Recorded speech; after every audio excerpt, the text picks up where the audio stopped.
Ang action-adventure series ng GMA Network na Lolong ay naghahanda para sa isang kapana-panabik na ikalawang season, na magdadala ng mga bagong mukha at nakakakilig na storyline sa mga manunood nito.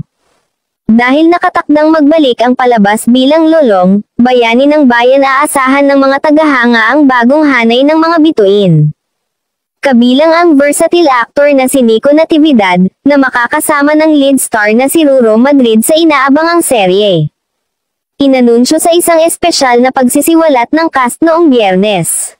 Nananatiling under wrap ang role ni Nico Natividad, ngunit inaasahang magiging pivotal character. Samantala, ikinatuwa naman ng ilan lalo na ang mga nanawagan na tuluyan na nga umano na alisin ito sa FPJ Batang Quiapo. Hindi nagustuhan ng madlang people ang post noon ng dating hashtag member, kaya binash nila ito ng todo at hindi marunong lumingon gayong galing siya sa nasabing programang pangtanghali ng Kapamilya Channel. Ang Season 2 ng Lolong Bayani ng Bayan ay ipapalabas sa January 20, 2025, sa GMA Network na nangangako ng higit pang mga episode na puno ng aksyon at mas malalalim na character arc na hindi gustong makaligtaan ng mga tagahanga.